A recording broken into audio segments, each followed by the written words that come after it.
All right, let's get right into it. In our line of work, the ground beneath our feet, it can be the most dangerous variable out there. So this quick explainer is all about mastering that variable. We're going to break down the absolutely critical protocols for excavation and ground disturbance. The rules that make sure we all punch out and go home safe at the end of the day.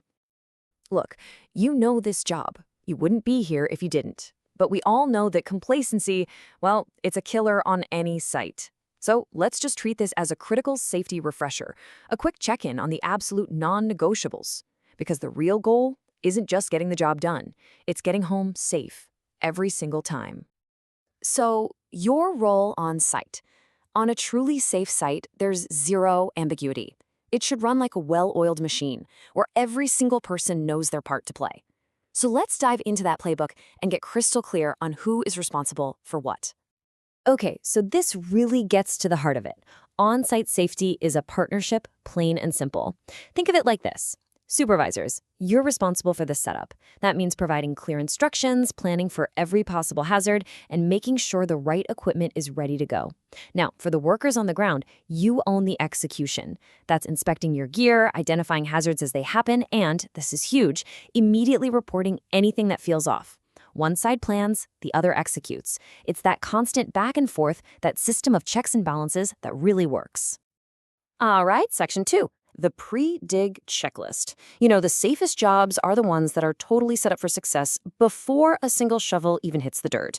And this checklist, it's not a suggestion, it is absolutely mandatory. So, this 3-step process right here, this is your best defense against catastrophic surprises. First, you locate all the utilities. Always. Hitting a gas line or a power cable is a game ender, period. Second, you review the drawings. You gotta understand the entire scope of the job, see how all the pieces fit together. And only then, after you know what's underground and what the plan is, do you inspect your gear. Following this exact order every single time is what separates a professional operation from a total gamble.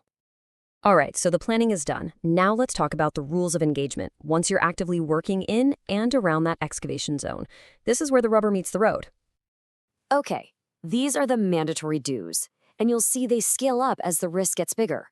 Pay attention to the depth triggers here. The second you hit 4 feet deep, bam, 2 critical rules kick in. 1, you need a safe way in and out. And 2, you must test the atmosphere for things like low oxygen or flammable gases before anyone goes down there. Now, go just 2 feet deeper to 6 feet, and you have to add perimeter protection to stop falls. And of course, no matter the depth, those overhead power lines are always a threat, which means you always need a dedicated spotter. And this is a big one, maybe one of the most important rules for preventing a collapse, the 1-to-1 rule. It's simple, really. Your spoils pile, the dirt you dig out, and any heavy equipment, it has to be set back from the edge of that excavation by a distance that's at least equal to how deep you've dug. So for a 10-foot deep trench, that pile needs to be at least 10 feet back.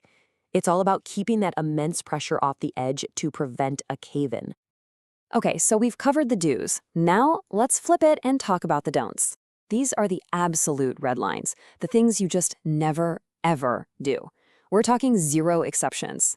So, let's start with the cardinal sin of trench work. If an excavation wall isn't properly sloped or shored up with a trench box, you stay out. Period. A cubic yard of soil can weigh as much as a car, and a collapse happens in the blink of an eye. There is no reason on Earth good enough to enter an unprotected excavation. And this just reinforces the point. It's not enough for the shoring system to just be on site. It has to be installed correctly, exactly as it's supposed to be, and it has to be inspected and verified by a competent person before anyone, and I mean anyone, sets foot in that trench. See, protection isn't just a good idea, it's the prerequisite for entry. This one should be obvious, but it's so critical we have to say it. The space directly underneath a load that's being lifted or moved, that is always a no-go zone. Always. Never position yourself or anyone from your crew in that line of fire. It's just not worth the risk. Okay, so what happens when things go wrong? Because even with perfect planning, emergencies can happen. And when they do, having a clear, simple protocol is what saves lives. So let's walk through what is probably the most terrifying scenario, making contact with a live power line. If a machine hits a power line, this number you see here becomes the most important thing in the world. 10 meters, or 33 feet. And here's why. That electricity doesn't just stay in the equipment. It energizes the ground around it in a deadly ripple effect. This isn't just some guideline, folks. That is your survival radius. Now, in a crisis, your gut instinct might scream at you to rush in and help. But listen to me, that is a fatal mistake. The actual life-saving action is to follow this two-step protocol without a second thought. Step 1, stay back. That urge to rush in will get you and others killed. You have to keep everyone outside that 33-foot danger zone.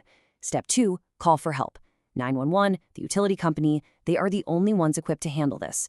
Your job in that moment is not to be a hero, it's to secure the scene and keep everyone else alive. And that really brings us to the final and most important takeaway. It's the question we all have to ask ourselves every single morning we step on site and every single evening we pack it in. Is the job really done right if it wasn't done safely? Because at the end of the day, the only job that's truly done right is the one where everybody goes home. Stay sharp out there.